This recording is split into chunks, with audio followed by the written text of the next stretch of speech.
Assalamualaikum warahmatullahi wabarakatuh. Perkenalkan, nama saya Gina Mustika, asal sekolah SMKN 1 Garut, dari jurusan Teknik Energi Terbarukan.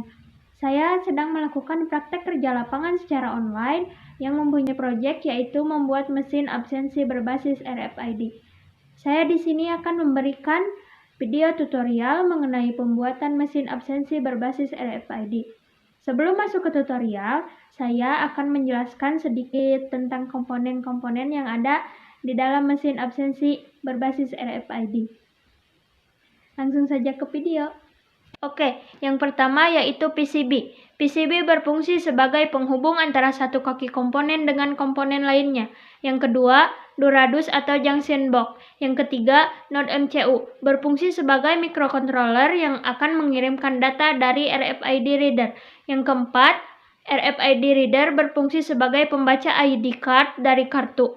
Yang kelima, soket AC, alat yang akan menghubungkan antara pencatu daya arus bolak-balik dengan mesin absensi.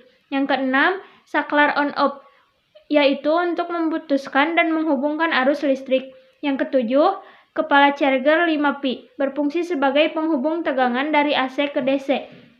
Yang kedelapan, kabel USB, berfungsi sebagai penghubung rangkaian dengan tegangan DC. Yang kesembilan, resistor 220 ohm, berfungsi sebagai penghambat arus berlebih yang akan masuk ke LED. Ke-10, kapasitor, berfungsi sebagai penyimpanan arus atau tegangan listrik.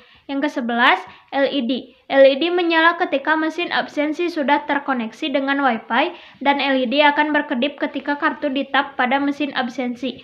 Yang ke-12, buzzer, komponen elektronika yang dapat berbunyi ketika diberi tegangan. Yang ke-13, hidden mail, berfungsi sebagai penghubung RFID menuju rangkaian.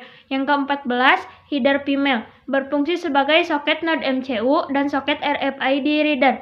Yang ke-15, kabel jumper, berfungsi untuk menjumper LED dan buzzer menuju PCB. Yang ke-16, mini jumper, berfungsi sebagai pengatur tegangan yang akan masuk ke dalam RFID reader.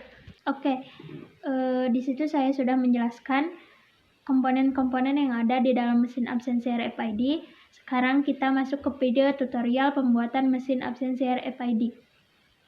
Langsung saja ke video. Berikut tata letak komponen dari PCB. Yang pertama, solder resistor.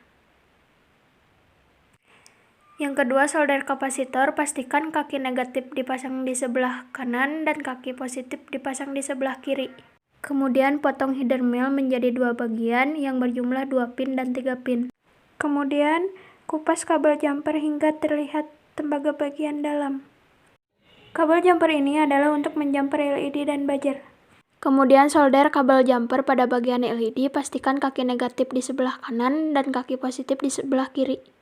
Kemudian pada buzzer, pastikan kabel jumper pada bagian atas di kaki negatif dan bagian bawah di kaki positif. Setelah itu solder kabel jumpernya. Kemudian pasang mini jumper pada header mail bagian 2 pin. Kemudian potong header P-mail menjadi 8 pin sebagai soket RFID reader. Setelah itu solder header P-mail pada PCB. Potong header P-mail menjadi 2 bagian masing-masing 15 pin. Fungsi header P-mail sebagai soket node MCU. Kemudian solder header P-mail pada PCB. Kemudian pasang node MCU pada header P-mail yang sudah disolder. Selanjutnya pasang RFID reader pada header mail 8 pin yang sudah disolder. Lubangi Duradus untuk soket AC, LED, dan saklar. Pasangkan soket AC, saklar, dan LED pada Duradus yang sudah diberi lubang. Ini bagian konverter AC ke DC. Setelah konverter dibuat, lalu hubungkan dengan rangkaian mesin absensi yang sudah dirakit. Kemudian masukkan semua rangkaian ke dalam Duradus dan hubungkan mesin absensi dengan sumber tegangan AC.